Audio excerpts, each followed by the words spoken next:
আসসালামু আলাইকুম ওয়া রাহমাতুল্লাহি ওয়া বারাকাতুহু।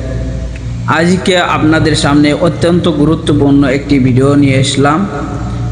আপনারা আশা করি শেষ পর্যন্ত দেখতে থাকবেন। এই ভিডিওতে সকালে যে জাগ্রত থাকা কত উপকারী ও কত ফজিলতময় সেটা রাসূলুল্লাহ সাল্লাল্লাহু আলাইহি সাল্লাম বলেছিলেন। সেই কথা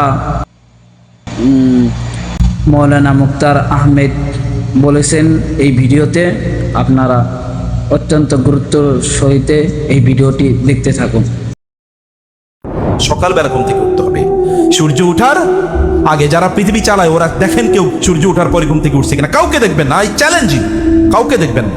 সকালবেলা ঘুম থেকে উঠতে হবে যদি পৃথিবী নিয়ন্ত্রণ করতে হয়। যখন গোটা পৃথিবী সচল হওয়ার আগে যদি আপনার কাজ অর্ধেক না হয়ে যেত তাহলে আপনি করবেন কি? আমি এরকম আজ মিশরে এমন একজন আলেমের কথা জানি যিনি ভোর 4টা থেকে 8টা পর্যন্ত এতটুকু সময় তিনি ইবাদত করতেন, কোরআন তেলাওয়াত করতেন এবং লিখতেন। এর মধ্যে তিনি ফিকহের উপর 20 খণ্ডের একটা কি এনসাইক্লোপিডিয়া লিখেছেন এবং তাফসির বিশাল গ্রন্থ লিখে ফেলেছেন। সকালের কাজের মধ্যে কি বারাকা? রাসূলুল্লাহ কি দোয়া করেন? আল্লাহুম্মা বারিক লি উম্মতি ফি বুকুরিহা, এ আল্লাহ আমার উম্মর সকালে বেলা বরকত দান করুন। আপনি সকালে বারাকা আপনি দান করেন। সকালের কাজে যে বারাকা, সকাল কাজ করুন। রাতে আর্লি ঘুমিয়ে পড়ুন, অথবা রাতে কমও যদি আপনি ঘুমান। ইয়াং পোলাবেন, আপনার কেন এত ঘুমাতে হবে? কি আপনার শরীরের আপনি 4-5 ঘন্টার বেশি ঘুমের প্রয়োজন কি? আপনি তাহলে কাম করবেন কি? আর কবরে যেয়ে করবেন কি? কবরে গিয়ে করবেন কি? কবরে তো ঘুমাবে নাকি? মাম্বা আসানা মিম মারকাদিনা, আমাদের ঘুম থেকে কে জাগাইলো? সূরা ইয়াসিন আছে না? মাম্বা আসানা মিম মারকাদিনা হাযা মা ওয়াদাল রহমান ওয়া সাদাকাল মুরসালুন। আল্লাহ যা বলছেন এবং নবীরা যা বলছে এটা তাই। একদল লোক ঘুমাবে বলে তো আপনার যদি দিনদার আল্লাহ ওয়ালাদের তো এখানে ঘুমাবেন, সমস্যা কি? তো ঘুমের জন্য কবরটারে রেখে দেন, দুনিয়াতে কাজ করেন। দুনিয়াতে আপনি ঘুমের জন্য আসেন নাই। ফামশু ফি মানাকিবিহা ওয়া কুলু মির রিজকি তাও, এবং তুমি কি করো? রিজিক অন্বেষণ করো। এটা করতে হবে, দুনিয়ার কাজ করতে হবে। সকালে early to bed and early to rise makes a man healthy, wealthy and wise. জ্ঞানী হতে হলে আর্লি ঘুম থেকে উঠতে হবে। রাসূল সাল্লাল্লাহু আলাইহি ওয়াসাল্লাম তার মেয়ের বলছেন, মা উঠো কমি, এবং ফাশহাদি রিজকা রাব্বিক, তুমি উঠো এবং দেখো আল্লাহ রিজিক ডিস্ট্রিবিউশন করতেছেন। এই সময় তুমি যদি রিজিক না পাও তাহলে তুমি রিজিকের সংকটে থাকবা। আর্লি ঘুম থেকে উঠেন, আর্লি ঘুম থেকে উঠে কাজ করুন। আমি যেই দিন, এমন আজকের কথা আমি বলি, সকাল থেকে আমি যতটুকু কাজ করেছি মধ্যখানে শুধু আধা ঘন্টা এর মতো আমি একটু শুয়েছিলাম, ঘুমাতে পারি না কারণ এখানে আসতে হবে। এর মধ্যে আমি যা কাজ করেছি প্রায় ধরেন 3-4 দিনের কাজ করেছি আল্লাহর রহমতে। এ সকালে 2-3 ঘন্টা এতটুকু কাজ করার সময় এটা করতে হবে। সকালে রাসূল সাল্লাল্লাহু আলাইহি ওয়াসাল্লাম এই হাদিস যে সাহাবী বর্ণনা করেছেন, তিনি বলতেন রাসূল যেহেতু বলেছে আল্লাহ সকালের মধ্যে বরকত দিয়েছেন, আমি কি করতাম? উনি ব্যবসা করতেন, আমার লোকগুলোরে আমি বাজারে পাঠিয়ে দিতাম যখন কোনো লোক বাজারে নাই, আমি ওই সময় পাঠিয়ে দিতাম। আমি বলছি যে রাসূল যেহেতু বলছে তোমরা আগে বাজারে যাবা, সকালবেলা ভোরে ফজরের পরে সব বাজারে চলে গেছে। অন্য লোকেরা যখন বাজারে যাইতো জিনিস নিয়ে, তখন তারা বাজার থেকে চলে আসতো, এর মধ্যে সব বিক্রি শেষ তাদের। কার কাছে বেচছে? আল্লাহ তাআলা প্রয়োজন ফেরেশতা নাজিল করে দেবেন আপনার পণ্য কেনার জন্য। আল্লাহ প্রয়োজন ফেরেশতা নাজিল করে দেন। কে কিনছে আপনি কি জানেন নাকি? ফজর জামাতে আদায় করলো না এবং এশা জামাতে আদায় করলো না, ও তো মুসলমানই, ও তো মুনাফিক নাকি? আল্লাহ রাসূল বলেন নাই আসকালুস সালাতি আলাল মুনাফিকিনা সালাতুল ফজর ওয়া সালাতুল ইশা, ফজরের নামাজ এবং এশার নামাজ যে মুনাফিকদের জন্য খুবই কঠিন। এই 2 নামাজ ওরা পড়তে পারে না, বাকিগুলো পড়তে পারে, বাকিগুলো তারা পড়তে পারে, খুবই কঠিন। অতএব এটা তো মুনাফিকের চরিত্র। লাউ ইয়ালামুনা মা ফীহিমা লাআতাহুমা ওয়া রাহাবুন, যদি তারা জানতো এই 2 নামাজের মধ্যে আমি কি বরকত রাখছি, রাসূল সাল্লাল্লাহু আলাইহি ওয়াসাল্লাম বলছেন আল্লাহ এই 2 নামাজের মধ্যে কি বরকত রাখছে, তাইলে তারা প্রয়োজনে হামাগুড়ি দিয়ে হলেও তার মসজিদে এসে উপস্থিত হতো নামাজ পড়ার জন্য। হামাগুড়ি মানে কি? হাইটা আসতে পারতেছেন, তারপর তারা হামাগুড়ি দিয়ে এরকম হাতের উপর ভর করে তারা আসছে মসজিদে সালাত আদায় করার জন্য। আর যে সকালবেলা ঘুমিয়ে থাকে, ঘুম থেকে ওঠে না, শয়তান তার 2 কানে কি করে?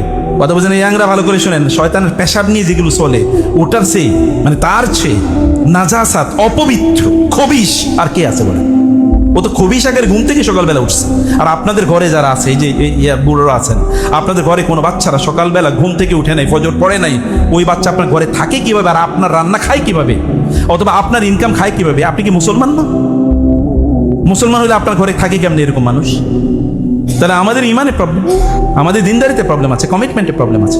সকালে সবাইকে পিটিয়ে প্রয়োজনে ঘুম থেকে উঠো, আমি তোমার জন্য এখানে দিন রাত খাটবো আর তুমি এখানে ঘুমিয়ে থাকবো, অসম্ভব, হতেই পারে না। পুরুষ হন, পুরুষ। হাফ লেডি হয়ে কোনো লাভ নেই, এর দুনিয়াও চলবে না, আখেরাতও চলবে। পুরুষ হন, পৌরুষত্ব এর প্রয়োজন আছে, ফ্যামিলির জন্য খরচ করুন। কিছু লোক আছে কি, তারা ইনকাম করে সব ব্যাংকে রাখার জন্য। আরে ভাই, আপনি তো বিয়ে করছেন, রাসূল সাল্লাল্লাহু আলাইহি ওয়াসাল্লাম বলছেন তোমরা বিয়ে করো। নারীরা কি নিয়ে আসে? ফাইন্নাহুন্না ইয়াতিনা বিরিজক। মহিলারা কি নিয়ে আসে? রিজিক নিয়ে আসে। পোলাপাইন বিয়ে করবে না, সে চাকরি বাকরি করবো, এরপরে ফ্ল্যাট করবে, বাড়ি করবে, গাড়ি করবে, নামের সাথে এই লাগাই বসে লাগাই তার বিয়ে করবে। মিয়া, তখন তো তুমি বুড়া, তোমার বিয়ে করার দরকার কি? তো বুড়া মানুষের বিয়ে করার দরকার কি? বিয়ে তো করবে যুবকরা। আর বিয়ে করলে আল্লাহ বলছে রিজিক বাড়ে, দাঁড়ায় রিজিকের টেনশনে বিয়ে করে না। কেমন উল্টা পথে চলতেছে। আল্লাহ বলছে বিয়ে করলে কি রিজিক বাড়িয়ে দেবেন, আর ওরা বলছে আমার রিজিক নাই, যেহেতু আমি বিয়ে করতেছি না। তাহলে উল্টা পথে চলছে। কারণ মহিলারা রিজিক নিয়ে আসে, সন্তান হলে রিজিক বাড়ে। জিজ্ঞেস করে দেখেন যাদের হয়েছে তাদের বাড়ছে কিনা। আল্লাহ ব্যবস্থা করবেন। আল্লাহ কি ওর রিজিক দিয়ে তারে বানান নাই? রিজিক আল্লাহ সুবহানাহু ওয়া তাআলা বাড়িয়ে দেবেন। সাদাকা করবেন। এবং আত্মীয় স্বজনের জন্য, কোনো মানুষ আত্মীয় স্বজনের সাথে সম্পর্ক নাই, তার রিজিকের মধ্যে কোনোদিন বারাকা হবে না, আল্লাহর কসম করে বলছি। রাসূলুল্লাহ বলেছেন কেউ যদি চায় তার হায়াতের মধ্যে বরকত হোক, তার রিজিকের মধ্যে বারাকা হোক, তাহলে তার আত্মীয় স্বজনের সাথে কি যেন সম্পর্ক রাখে। আজকেই যাবেন, কোন কোন আত্মীয়ের সাথে যোগাযোগ নাই তাকে ফোন করেন, কথা বলেন। প্রয়োজনে তার মোবাইলে 100 টাকা পাঠিয়ে দেন, ভাই আমি পাঠাইলাম, সমস্যা কি? আপনি পাঠান। এক আলেমের কাছে একজন এসে বললো যে আমার সংসার চলে না, যে টাকা পাই এই সংসার চলে না। বলে তুমি এখন থেকে প্রতিদিন সাদাকা করবো। বলে আমার সংসারই চলে না। বলে আমি বলছি তুমি সাদাকা করবা। উনি 1 মাস পরে এসে দেখে বললেন, এইবার হুজুরের সাথে দেখা করছেন, বলে যে আমার যে রিজিক কোত্থেকে বাড়ছে আমি তো জানি না, আমি তো টাকা দিতেছি, কিন্তু টাকা বাড়লো কোত্থেকে? বাড়ানোর মালিককে। কেউ যদি দেয় তাহলে আল্লাহ বলছেন না যে আমি 700 গুণ বাড়িয়ে দিই? সূরা বাকারে বলছেন না, মাসউলাযিন ইনফিকুনা আমওয়ালাহুম, দান করেন। আত্মীয় স্বজনের সাথে যোগাযোগ রাখেন। আত্মীয় স্বজন আমি আমার স্বাস্থ্য বাইরে দেখতে পারি না, কাজিনদেরকে দেখতে পারি না, ভাইরা আমার সাথে খারাপ আচরণ করছে, মা আমার সাথে খারাপ আচরণ করছে, বাবা আমার সাথে খারাপ আচরণ করছে, আমাকে সম্পদ কম দিয়েছে, ভাইরা আমার সাথে গাদ্দারি করছে, এগুলো বলে তাদের সাথে যোগাযোগ রাখেন না। আপনাকে আল্লাহ তাআলা আজীবন এইরকম সংকটের মধ্যে রাখবে। যোগাযোগ করেন, কে কোথায় আছে তাকে ফোন দেন, কথা বলেন। তার জন্য কিছু কেবলমাত্র ওই হিন্দুদের মতো করে বেড়াইতে যাইবেন না, গিয়ে খাবেন নাকি খেয়ে আসছেন, বুঝেন নেই? ক্যালকাটাতে গেলে দাদা গিয়ে খাবে নাকি খেয়ে আসছো, মানে এখানে খাওয়াবে না। আবার নেওয়ার সময় দাদা তুমি কি খাবা, তাহলে 1 পিস মাংস নিয়ে যাবে, 1 পিস মাছ নিয়ে যাবে। যখন কোথাও যাবেন একটু কিছু হাদিয়া নিয়ে যান, সাথে কিছু দিয়ে আইসেন। এগুলো আপনার জন্য বরকতের কারণ, বুঝতে পারছেন? এগুলো বরকত কারণ। অতএব আপনি যদি যত বেশি আপনি দান করবেন, যত বেশি আপনি সাদাকা করবেন, দান এবং সাদাকার কারণে আল্লাহ সুবহানাহু ওয়া তাআলা আপনার রিজিক অনেক অনেক বাড়িয়ে দেবেন। যা পারেন দেবেন। আত্মীয় স্বজনের জন্য বেশি বেশি করবেন, পিতামাতার জন্য করবেন। এখন আমাদের ফ্যামিলি লাইফে সবচেয়ে বড় ক্রাইসিস কি জানেন আপনারা? স্বামী স্ত্রীর সাথে কি নাই, বন্ধন নাই। একজন আরেকজনের মনে যেন মহাশত্রু। একজন আরেকজনের কথা শুনলেই মনে যেন এখনই কি মারামারি লেগে, মানে বারুদ আগুন জ্বালিয়ে নিতেছে। কেউ কারো কথা একটাও নিতে পারে না, এমন ভয়ঙ্কর একটা অবস্থা যাচ্ছে না? অধিকাংশ লোক কি দিন আর কি বেদিন, কি মুসলমান আর কি নামদারি মুসলমান বা খ্রিস্টীয় মুসলমান, কি কোনো পার্থক্য নেই। সবগুলো চরিত্র বাসা বাড়িগুলো এরকম হয়ে গেছে। তাহলে মূল সমস্যা হলো যে কোরআন নাই। কোরআন যখন না থাকবে তখন এর বিপরীত 5টা জিনিস করবে। শয়তান আসবে, ফেরেশতারা দূর হয়ে যাবে, কল্যাণ কমে যাবে, অকল্যাণ বাড়তে থাকবে, এবং কি আপনার বাসায় মন টিকবে না, আপনার স্ত্রী পরকীয়া করবে, আপনি পরকীয়া করবেন, লোকের এরকম জায়গায় চলে যাবে। প্রেফারে কোরআনের সাথে কোরআন পড়েন প্লিজ, কোরআন পড়েন, তেলাওয়াত করেন, তেলাওয়াত শুনেন। প্রতিদিন সকালে আধা ঘন্টা কোরআন তেলাওয়াত করবেন। ঘুমের আগে নবীজি সাল্লাল্লাহু আলাইহি সাল্লাম সূরাতুস সাজদা এবং সূরাতুল মুলক সারা তিনি কোনোদিন শুইছেন, ঘুমাইছেন? আপনাদের চেয়ে কি তিনি কম ব্যস্ত না বেশি ব্যস্ত? আপনারা আমার কথা বুঝুন। নবীজি কি আমাদের চেয়ে কম ব্যস্ত না বেশি ব্যস্ত ছিল? তার স্ত্রী ছিল কয়জন? সর্বনিম্ন একসাথে 9 জন। আমরা তো একজন নিয়েই প্রতিদিন প্রায় পাগলা গারদে যাওয়ার মতো অবস্থা হয়ে যায়। আর 9 জন নিয়ে তিনি কেমনে থাকলেন? মহিলারা তো মহিলাই, নারীরা তো নারী। নারীদের মধ্যে কিছু জিনিস আছে স্পেশাল, এটা সবার মধ্যে আছে। এটা আপনার মার মধ্যে আছে, আপনার স্ত্রীর মধ্যে আছে, আপনার বোনের মধ্যে আছে, আপনার মেয়ের মধ্যেও আছে, সবার মধ্যে। নারী মানি এর মধ্যে আছে। রাসূলের নারীদের মধ্যে কিছু ছিল এরকম রাদিয়াল্লাহু তাআলা আনহুম, যদি তারা আমাদের মা, গোটা মুসলিম উম্মার মা, তারা নারী হওয়ার কারণে কিছু জিনিস ছিল। যেমন রাসূল সাল্লাল্লাহু আলাইহি ওয়াসাল্লাম একবার তো রাগ করে 1 মাস কি গিয়ে মসজিদে থাকলেন না, যেটাকে মানে সাহাবায়ে কেরাম মনে করেছেন রাসূল বুঝি তাদেরকে তালাকই দিয়ে দিয়েছিলেন। ইয়া আইয়ুহান নাবিয়্যু লিমা তুহারিমু, সূরাতুল তাহরিম, লিমা তুহারিমু মা আহাল্লাল্লাহু লাক তাবতাগি মারদাতা আজওয়াজিক আল্লাহু গফুরুর রহিম। এই সূরা আল্লাহ তাআলা নাযিল করে দিয়েছেন ওই প্রেক্ষাপটে। তো আপনারা তাইলে তারপরও শান্তি, কি শান্তি? এরপরে তার স্ত্রীর সাথে তার রিলেশনের লেভেল কি? সুবহানাল্লাহ। কোরআনকে ব্যাপকভাবে চর্চা করে। কোরআন যদি আপনার ঘরে চর্চা হয় তাহলে ঘরটা কি আলোকিত ঘরে রূপান্তরিত হবে, বরকতওয়ালা ঘরে রূপান্তরিত হবে, শয়তানগুলো দূরে সরে যাবে। তাহলে সন্তানগুলো দিনদার হবে, আল্লাহওয়ালা হবে। আপনার চোখটাকে প্রশান্ত করে এরকম সন্তান হবে।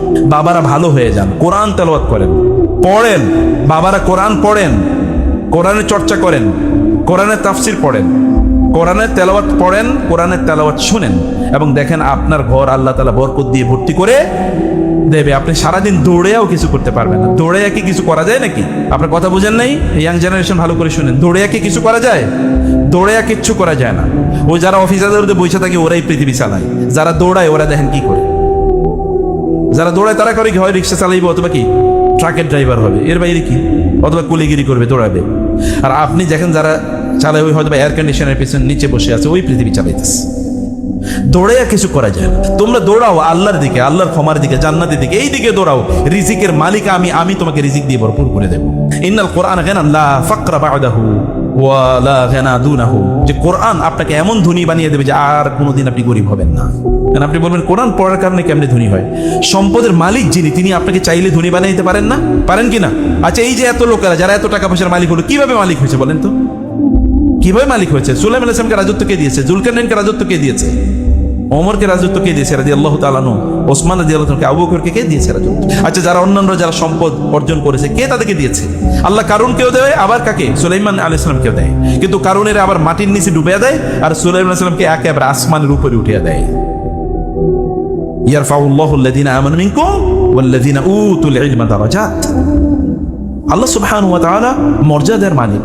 কোরআন সূরা জারিয়াত আল্লাহ তাআলা বলেছে, আমার খুবই প্রিয় আয়াত, ওয়াফিস সামাই রিজকুকুম ওয়া মা তুআদুন। রিজিক আসে কোত্থেকে?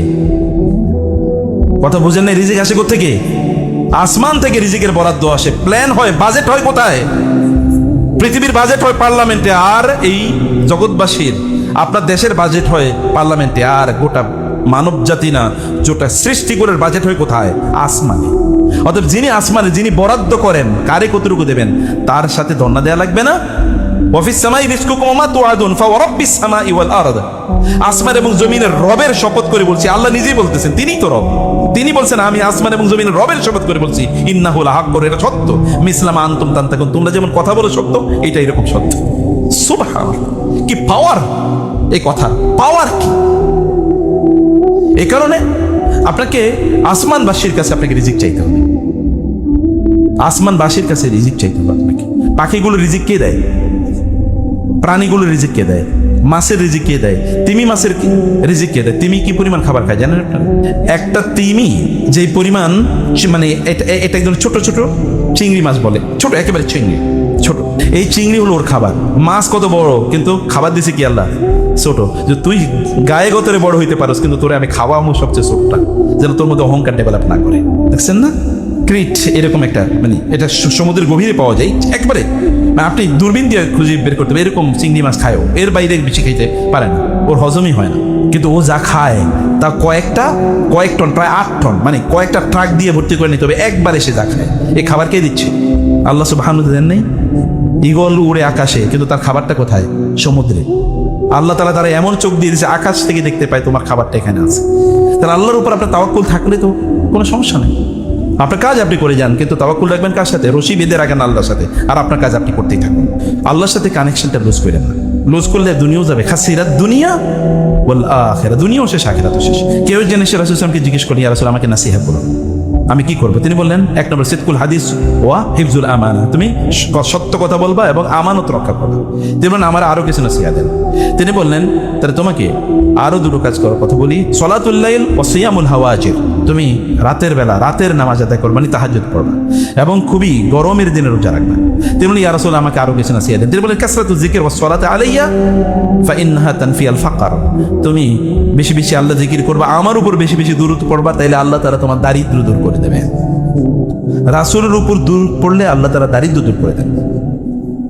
উবাই ইবনে কাব বলেন, ইয়া রাসূলুল্লাহ, আমি যে দোয়া করি, দোয়ার মধ্যে আমার সময়ের, আল্লাহ তুমি আমার এটা দাও এটা দাও, এর মধ্যে 4 ভাগের 1 ভাগ সময় শুধু আপনার উপর দুরূদ পড়ি। বলে, ভালো, যদি বাড়াও তাহলে তোমার জন্য আরো ভালো।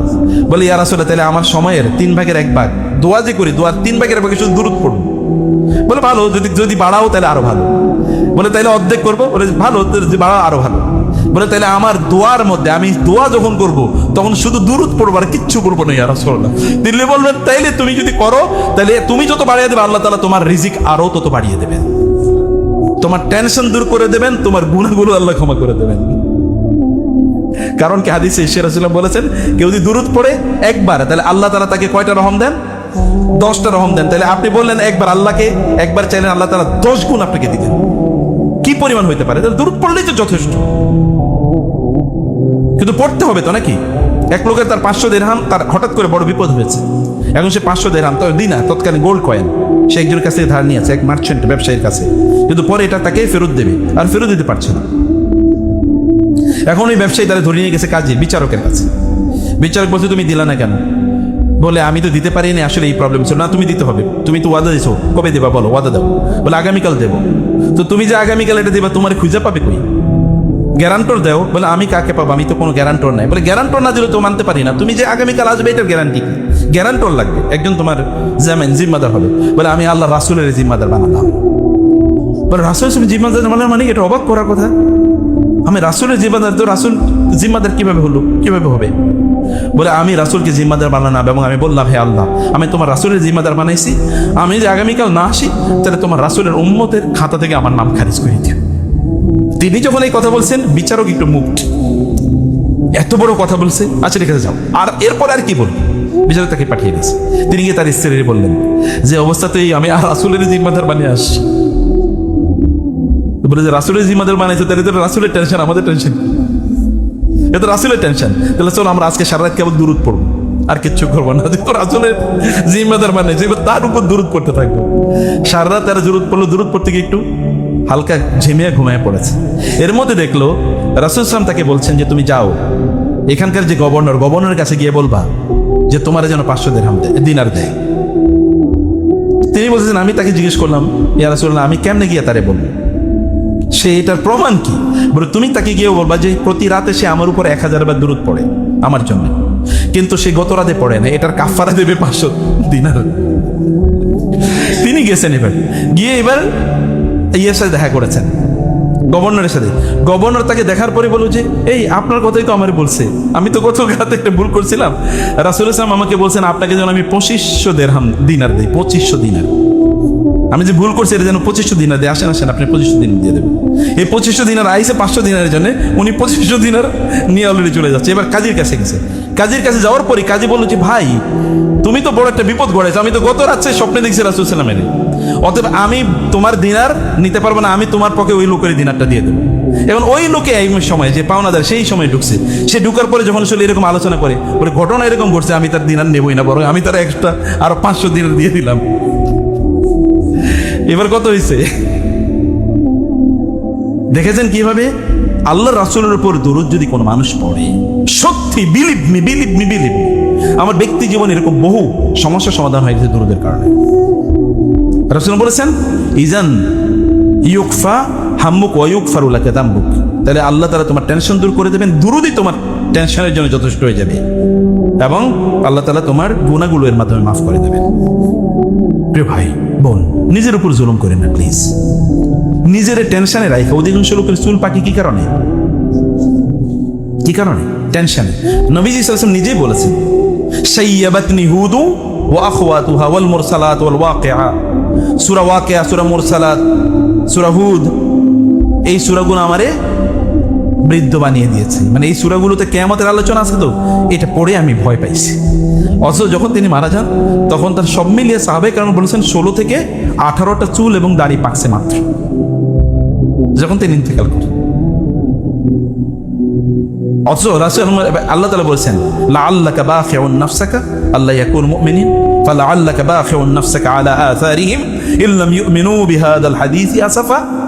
আপনি মনে হচ্ছে যেন নিজকে মেরে ফেলবেন টেনশনে, কারণ এরা মুসলমান হচ্ছে না, এরা ইসলাম গ্রহণ করছে না। তারপরও তার অবস্থায়, কারণ তিনি বারবার কার কাছে তার কথা বলতেন? আল্লাহর কাছে বলতেন। ভাইয়েরা, এই কারণে আমি আপনাদেরকে বলবো যে আপনারা প্লিজ রাসূলের উপর বেশি বেশি দুরূদ পড়েন। মান কারাল কোরআন ওয়া হামিদার রাব্ব ওয়া সাল্লা আলা নবী ফাকাদ তালাবাল খায়রা মিন মাকামিনি। একটা বর্ণনা আছে, এরকম দুর্বল একটা বর্ণনা আছে, কেউ যদি আল্লাহর প্রশংসা করে, কোরআন তেলাওয়াত করে, রাসূলের উপর দুরূদ পড়ে, তাইলে সে মূলত সম্পদগুলো যেই জায়গায়, যেই মানে গুপ্ত ধন, যেই খাজানাগুলো, অর্থাৎ যেই ট্রেজারিতে এই সম্পদগুলো প্রিজার্ভ করা আছে, সংগ্রহণ করা আছে, ওই জায়গা থেকে সে মূলত এবার আহরণ করতেছে, তার মত করে যা চাইতেছে ওইখান থেকে নিচ্ছে। কারণ ওগুলো সব এখানে প্রিজার্ভ করা আছে, সংরক্ষণ করছে, ওইখান থেকে সেই সম্পদ নিচ্ছে। সেই 3টা কাজ যদি করে, একটা হলো আল্লাহর প্রশংসা, রাসূলের উপর দুরূদ এবং কি কোরআন তেলাওয়াত। এটা আমাদের যতদূর সম্ভব এই জায়গাগুলোতে কোনোভাবেই কমতি করা কোনোভাবে ঠিক হবে না প্রিয় ভাইরা। এবং 3 নম্বর যে বিষয়টা এর সাথে আরো সম্পৃক্ত, তা হলো ইস্তেগফার করা। আস্তাগফিরুল্লাহ আস্তাগফিরুল্লাহ আস্তাগফিরুল্লাহ। আমি বলি যে আপনাদেরকে প্রেসক্রিপশন, তা হলো প্রতিদিন 1000 বার আস্তাগফিরুল্লাহ আস্তাগফিরুল্লাহ, এতটুকু বলবেন। কি বলবেন? আস্তাগফিরুল্লাহ আস্তাগফিরুল্লাহ। কতবার বলবেন? 1000 বার। প্রতিদিন 1000 বার বলবেন সাল্লাল্লাহু আলাইহি ওয়াসাল্লাম সাল্লাল্লাহু আলাইহি ওয়াসাল্লাম। এখন থেকে পড়েন, 1 মাস পড়েন, 1 সপ্তাহ পড়েন, দেখেন আপনার জীবন কি ঘটে।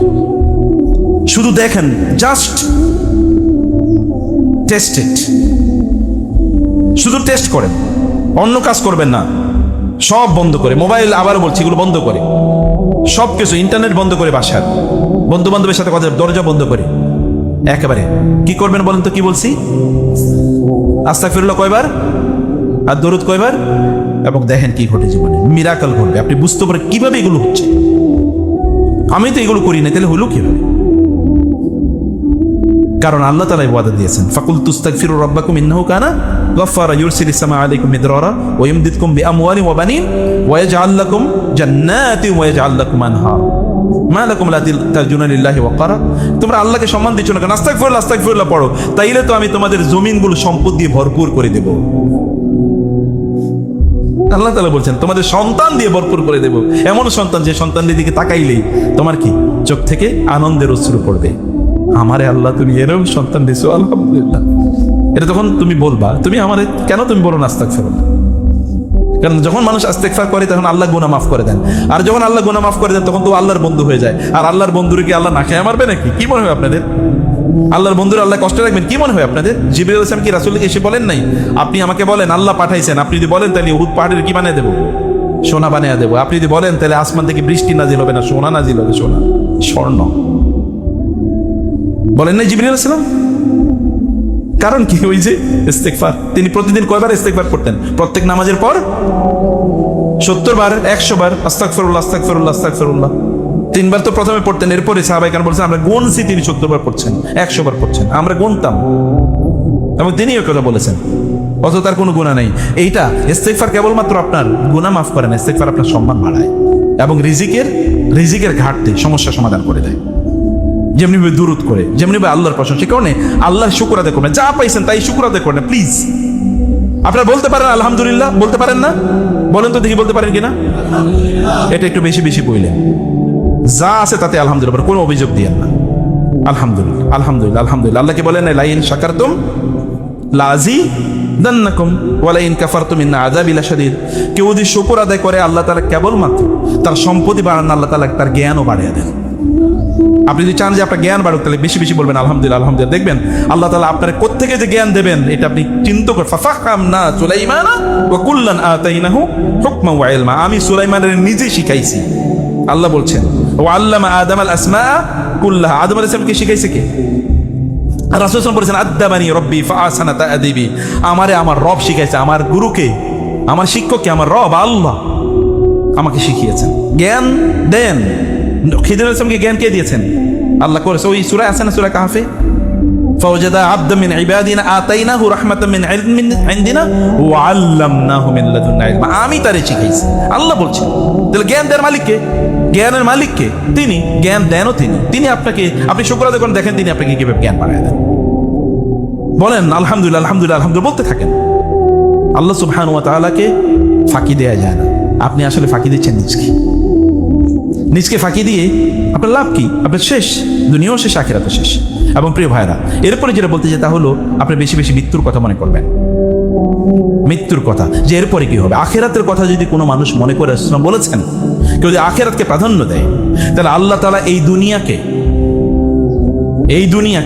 আল্লাহ তাআলা তার পেছনে ছুটিয়ে দেন। যা তুই দুনিয়া তার পেছনে ঘুর, তার গোলামের মতো করে চল। যদি কেউ আখিরাত কেন্দ্রিক চিন্তা করে, বুঝেন না কথা? বুঝতে পারছেন? এই যুবকরা কি বুঝতে পারছেন? আপনারা কি করতে হবে? আখিরাত কেন্দ্রিক চিন্তা করতে হবে। চিন্তা করুন আখিরাত নিয়ে। মানুষ যে যত বেশি দেখবেন রাষ্ট্র প্ল্যান নেয় 5 বছরের, যারা যত বড়, যেমন এখন ইহুদিরা আগামী 10 বছর পরে কি হবে ওই প্ল্যান ওরা নিয়ে রাখছে, আর আমরা আগামীকাল কি হবে এটাই জানি না। এটা নিয়ে আমাদের কোনো প্ল্যান নাই, আছে নাকি? গোটা মুসলমান উম্মারই আগামীকাল কি হবে এটা নিয়ে কোনো প্ল্যান নাই, আর ইহুদিরা 10 বছর পরে কি হবে এটা নিয়ে প্ল্যান করছে। এ দেখেন না, এআই সারা পৃথিবী নিয়ন্ত্রণ করতেছে। 3 বছর আগে কেউ জানছে যে এরকম একটা, এখন ওরা এআই না, এখন দেখেন না ওই যে কয়েকদিন আগে এলন মাস্ক বলেছে 10 বছর পরে পৃথিবীতে টাকা বলতে কোনো জিনিস থাকবে না, কারেন্সি বলতে কোনো জিনিস থাকবে না। আপনারা এখন দেখেন এই যে আপনারা যে বিভিন্ন ধরনের মোবাইল অ্যাপসে টাকা পাঠান না, পাঠান কি? টাকা পাঠান নাকি? কি পাঠাই আমরা? ডিজিট পাঠাই, কি ডিজিট। এখন দেখেন আমরা এই যে ব্যাংকিং, ইন্টারনেট ব্যাংকিং যে করি, আসলে পাঠাই কি ডিজিট। কেউ কোনোদিন টাকা নিয়ে যাইতেছে এখন আর কোথাও যায় না, ডিজিট। এই ডিজিটের কথা ওরা কয়েকদিন, ডিজিটালাইজেশন ওরা কয়েকদিন আগে 3-4 বছর আগে বলছে ডিজিট। আমরা এখন দেখি আসলেই সব ডিজিট হয়ে গেছে, কোনো টাকা পয়সা নেই কারো হাতে। কিছুদিন পরে তাই হবে, ওরা এটা নিয়ন্ত্রণ করতেছে, আর আমরা সব খাই আর ঘুমাই আর টয়লেটে যাই আর খেলা দেখি। কি জাতি! চিন্তা নাই, ভাবনা নাই, কোনো চিন্তা। আপনারাও তো চিন্তা করেন না, আপনারা তো ভাবেন না, তাহলে ভাববে কারা? চিন্তা করবে যারা চিন্তা করে, তারাই পৃথিবী নিয়ন্ত্রণ করে। যারা চিন্তা করে তারাই কি পৃথিবী নিয়ন্ত্রণ করে, মনে রাখবেন। এই কারণে বলা হয় থিঙ্কার, চিন্তাবিদ।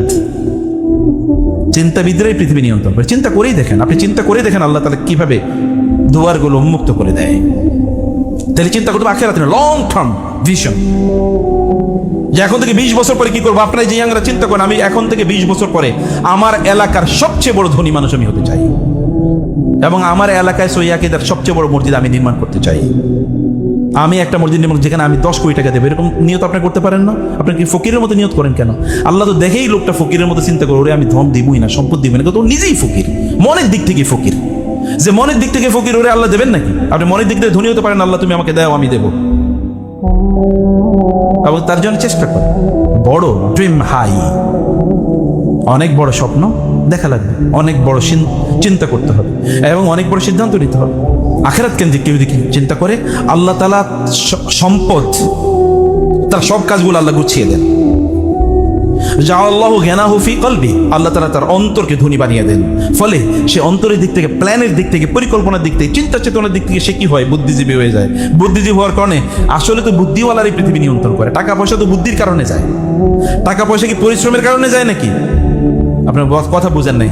টাকা পয়সা কি পরিশ্রমের কারণে যায়? তাহলে যান তো এখানে খেতে কাম করেন তো দেখি 10 ঘন্টা, কয় টাকা পাবেন? 1000 টাকা পাবেন, নাহলে 1000 টাকা পাবেন 10 ঘন্টা কাজ করে, নাহলে 2000 টাকা পাবেন। তাতে কি আপনি কি 1000 কোটি টাকার মালিক হয়ে যেতে পারবেন না?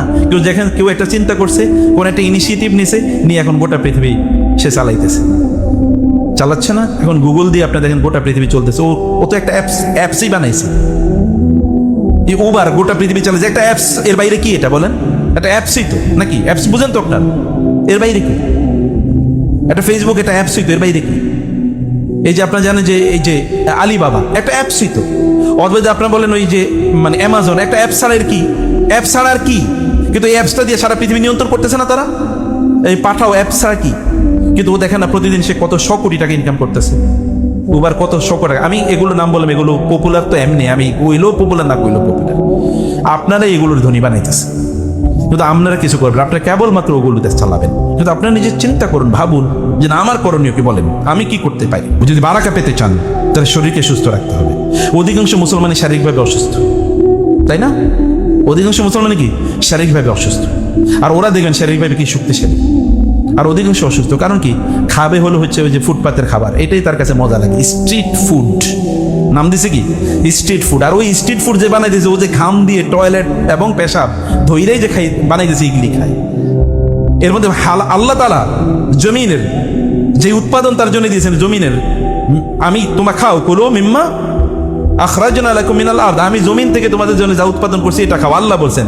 আর আপনি খান যে ফ্যাক্টরিতে বানাই এগুলি, তাহলে আপনি শরীর সুস্থভাবে থাকবেন কি? আপনি সিদ্ধান্ত নেন আমি ফ্যাক্টরির কোনো জিনিস খাবো না। কথা বুঝেন নাই? বলে আপনি আপনার কথা বলে যান, আমরা আমাদের স্টাইলে চলি, নাকি? ফ্যাক্টরি কোনো খাবার খাবেন না, এটা সিদ্ধান্ত নেন। আমি ফ্যাক্টরি কোনো খাবার খাবো না, আমি যেগুলো মাটি থেকে উৎপাদন এগুলো খাবো। কারণ আল্লাহ আপনার মাটির শরীর বানাইছে মাতা আল্লাকুম ওয়া লিআনআমিকুম। আওয়ালাম ইয়ারাউ আন্না নাসুকুল মাআ ইলাল আরদিল জুরজি ফানুখরিজু বিহি জারআন তাকুলু মিনহু আনআমুহুম ওয়া আনফুসুহুম আফালা ইউবসিরুন আফালা ইয়াসমাউন। আল্লাহ বলেছে, ওরা কি দেখে না আমি আসমান থেকে পানি পাঠাই এবং জমিন বৃষ্টি দিয়ে উর্বর করে দেয়, সেখানে ফসল হয়। এই ফসল তাদের জন্য এবং তাদের কি গবাদি পশুর জন্য। ওরা কি ওরা কি শুনে না আমার কথা? আল্লাহ তাআলা বলছেন, প্রিয় ভাইরা, আল্লাহ তুমি আমাদের রিজিকের মধ্যে অনেক বারাকা দাও, আমাদের সকল সংকটগুলো দূর করে দাও এবং আমাদের টেনশনগুলো দূর করে দাও। আমিন।